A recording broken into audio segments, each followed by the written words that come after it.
Subiremos el volumen del aparato. Puzzles en 3D. Un pasatiempo tradicional entra en una nueva dimensión. Alfombras de goma. Les daremos una explicación paso a paso. Y retretes. Un reportaje muy fascinante y reluciente.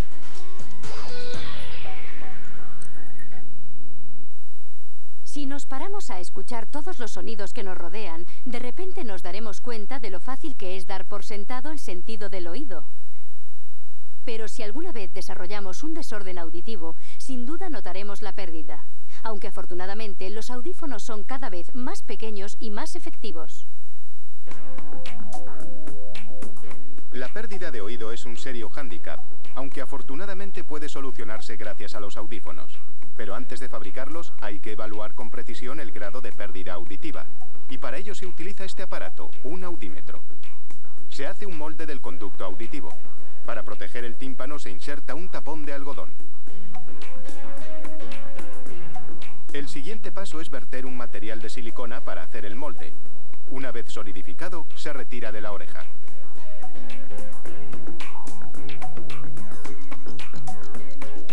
Esta masa congelada que representa el conducto auditivo se empapa en una cera caliente para obtener una impresión positiva.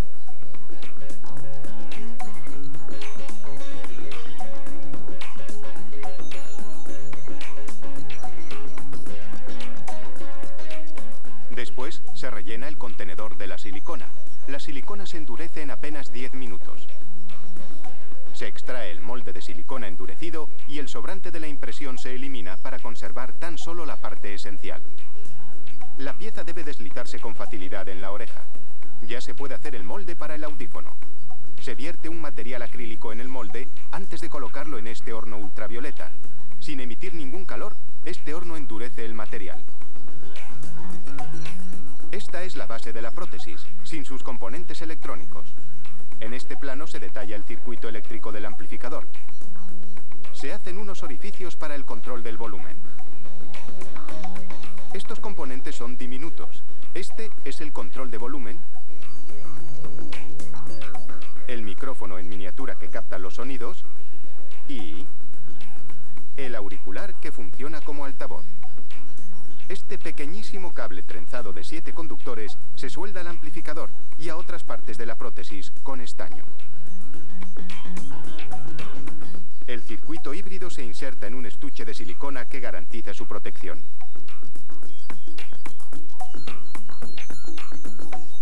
Se sueldan los cables al altavoz. Y se verifica el funcionamiento del control de volumen. Un audífono debe ser muy discreto. Por eso se recorta el sobrante con un disco de diamante y se suaviza su aspereza con un fino papel de lija. Los orificios que vemos son para dar salida al aire del auricular. Este tubo de silicona sirve como ventilación. Se vierte un material acrílico en el tubo para formar un túnel. Se usa luz ultravioleta para endurecer el material. Después se retira el tubo. Este orificio es para colocar un pequeño cable que facilita la retirada del audífono del pabellón auditivo.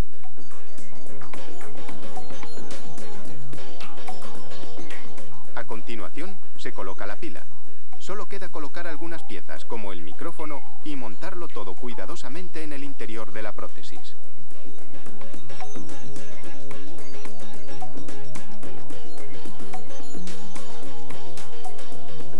Ambas partes del audífono se pegan. Una luz ultravioleta endurece el pegamento. La placa usada para colocar los componentes de la prótesis se corta con un taladro y a continuación se pule el audífono a mano para dejarlo suave y cómodo.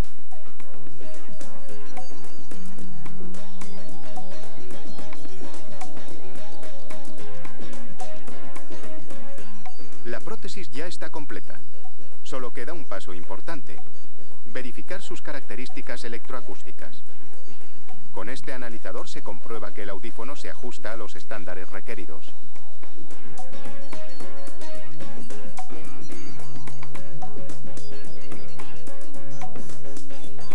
Estas diminutas prótesis prótesis nos permiten resolver los problemas auditivos. La microfabricación de una sola unidad se realiza en poco más de 2 días de trabajo.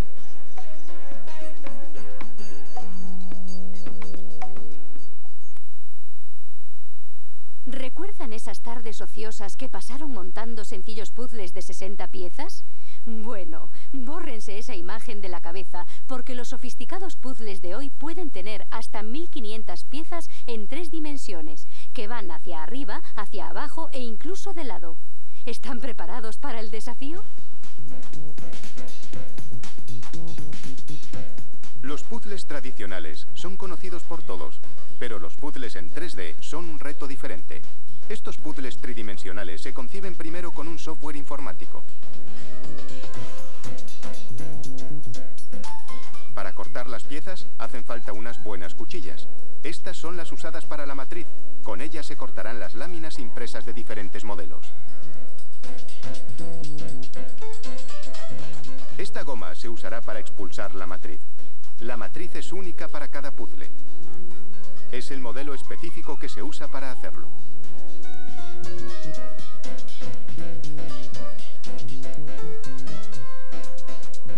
Se miden meticulosamente para obtener una impresión perfecta. Es vital que la matriz no se mueva durante el corte, ya que si no, las piezas se cortarían en los puntos incorrectos. Y para evitar que se mueva, hay que asegurarla bien en su sitio.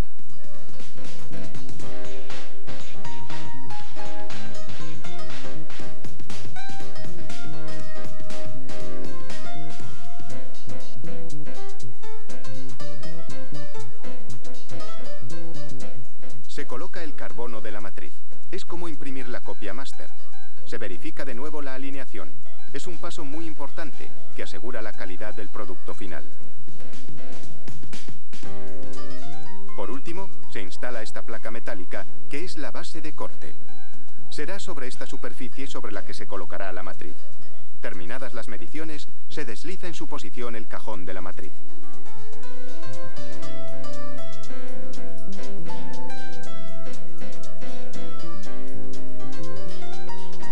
Esta prensa corta el dibujo que se ve en el puzzle. Veamos cómo funciona. Las láminas o cartones impresos entran en el cajón una a una, donde se cortan según el modelo original.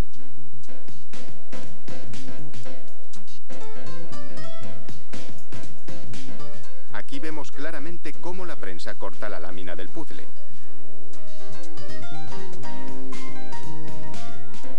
Las láminas cortadas se apilan unas sobre otras y en este punto de control se verifica la precisión del corte.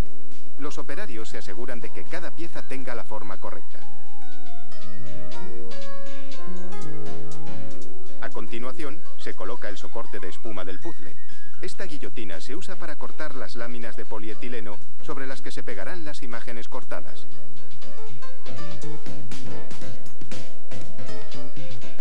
Las láminas de espuma se insertan en este laminador, que está a 232 grados centígrados. La lámina con el diseño se pega a la espuma con un adhesivo térmico. Después se pega la lámina impresa sobre la espuma.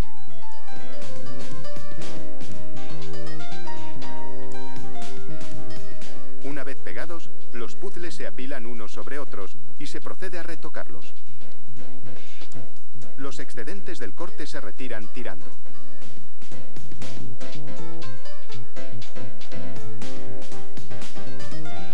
El mismo diseño se imprime varias veces sobre una misma lámina, así que hay que separar cada puzzle. Este paso se llama reducción de los modelos.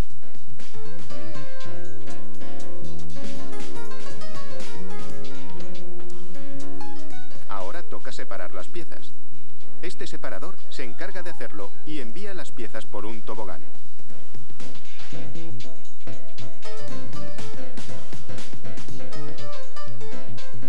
Los embalajes ya están listos y las piezas del puzzle se colocan en sus cajas.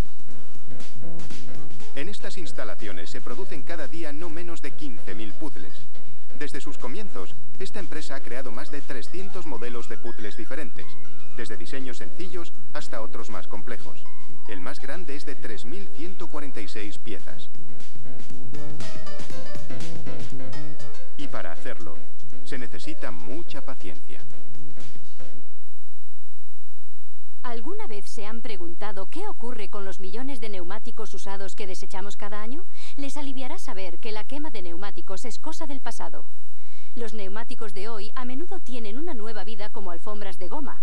Algunas son lo bastante grandes como para cubrir pabellones enteros. Eso sí que es reciclar.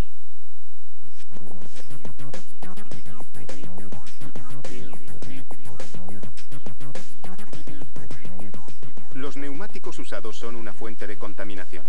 En este montón hay unos 100.000. En cualquier caso, estos tendrán una segunda vida. Se reciclarán para hacer alfombras de goma. En esta fábrica se reciclan cada día 15.000 neumáticos para hacer alfombras. Hay que reducirlos a gránulos, pero primero, esta cinta transportadora lleva los neumáticos al túnel de lavado. Se lavan con un preparado biodegradable de base acuosa y se envían a la desfibradora. La desfibradora tiene 2 filas de dientes largos que trituran los neumáticos.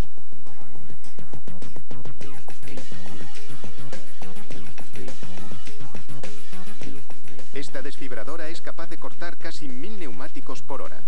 Cuando salen, las piezas aún tienen un tamaño considerable. Por eso se pasan por la desfibradora otra vez.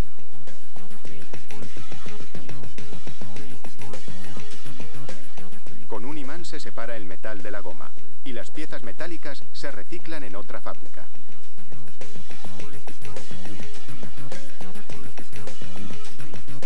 También hay que separar otros componentes como la fibra de vidrio y el nylon. Se usa un tamiz para separar los residuos no deseados.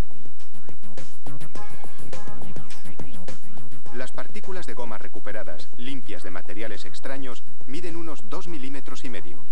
En este depósito de reciclado se acumulan 16 toneladas de partículas de neumáticos. Pero las partículas todavía son demasiado grandes para ser usadas. Se envían al depósito que nutre a una desfibradora secundaria, donde se reducirán aún más.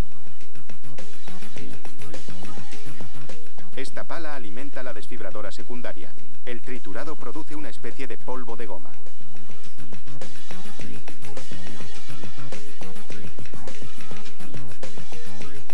El polvo se extiende sobre estos enormes moldes. Este molde mide 7 metros de largo y 1,2 metros de ancho. El grosor varía según el producto que se fabrica. Los moldes llenos de polvo de goma se guardan en esta zona de carga de la prensa. Una vez llenos, los moldes se envían a la prensa de alfombras de goma. Esta es la prensa de alfombras. El polvo se cuece a una temperatura muy alta durante 30 minutos. El tiempo de cocción depende del producto a fabricar. La alfombra ya cocida va hacia la máquina de desmoldado antes de pasar a enfriamiento. Las alfombras de goma están extremadamente calientes y se enfrían con chorros de agua durante varios minutos.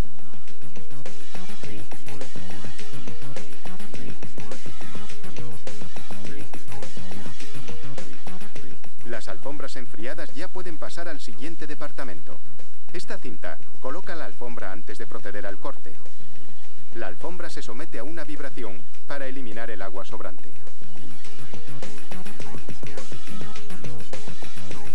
Cada alfombra de goma se corta ahora en 3 trozos.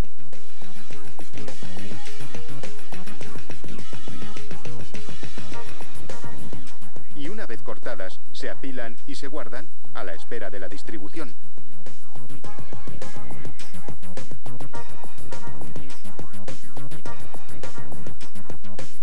Esta empresa también fabrica guardabarros. Se fabrican de la misma forma que las alfombras. Una vez enfriados en agua, pero mientras aún están templados, se elimina la goma sobrante. Esta operación se llama retoque.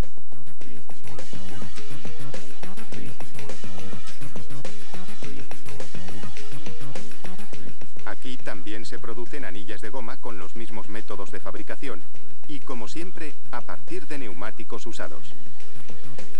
En un periodo de 12 horas, en esta fábrica se hacen no menos de 12.000 alfombras de goma con neumáticos reciclados. Y eso es una buena noticia para nuestro medio ambiente.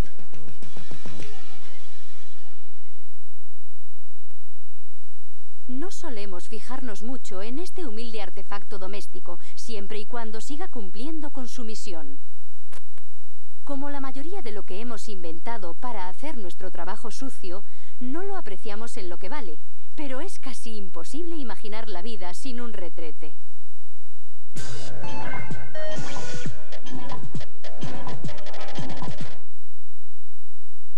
Los primeros servicios públicos aparecieron en la antigua Roma, cuando el emperador Vespasiano construyó letrinas. Este tipo de urinarios públicos era ampliamente conocido como Vespasianas en 1840. En 1775, la invención de un sistema que utilizaba el agua creó unos servicios similares a los actuales. La válvula y el sifón se añadieron en 1784 y la fosa séptica en 1896.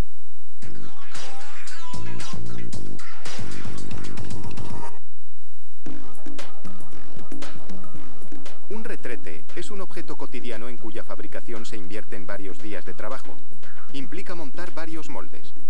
Cada nuevo producto exige el diseño de un molde de escayola, a partir del cual se producirá una pieza de plástico. Posteriormente, esta se usará para crear duplicados de escayola desde producción.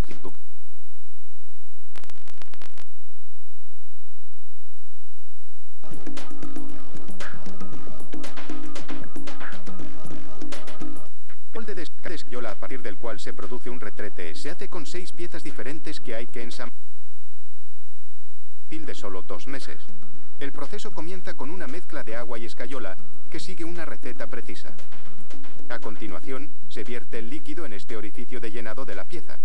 Cuando la escayola se endurece, puede procederse al desmoldado.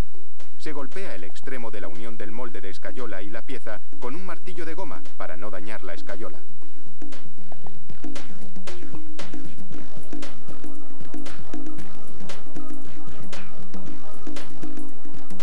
Las piezas se ensamblan con cuidado. El retrete va tomando forma. Es en este mismo molde donde se coloreará la arcilla.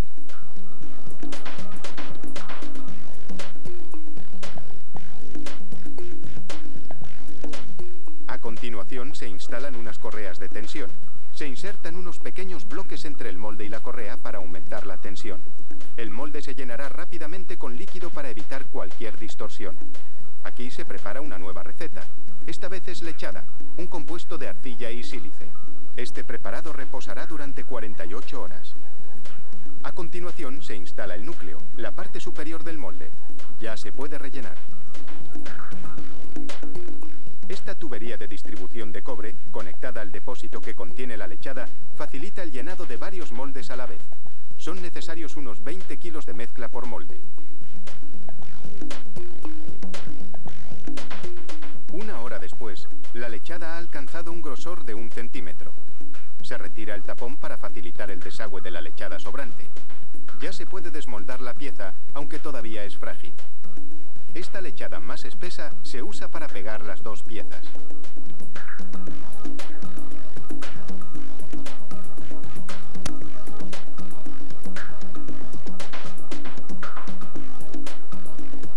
Se hacen los orificios y se desmolda el conjunto.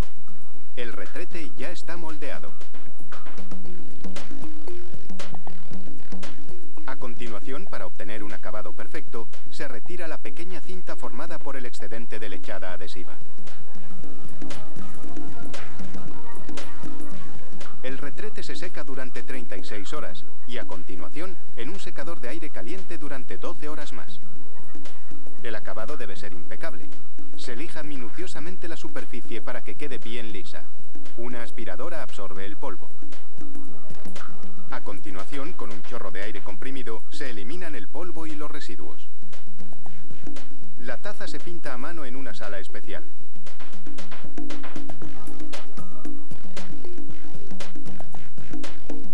En cuanto a las cisternas, las pinta un robot.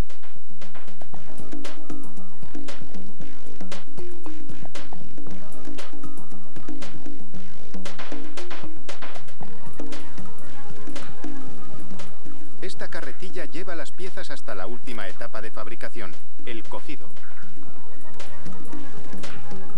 Los retretes permanecen en este horno a una temperatura de 1160 176 grados centígrados durante 23 horas. Es el tiempo necesario para fundir la arcilla y el sílice. La pintura se endurece, adquiere brillo y ya está terminado. Los retretes y las diferentes tazas de hoy tienen formas más elegantes que en el pasado, pero para su fabricación se siguen los mismos pasos básicos de siempre, que implican 20 kilos de lechada y casi 4 días de trabajo.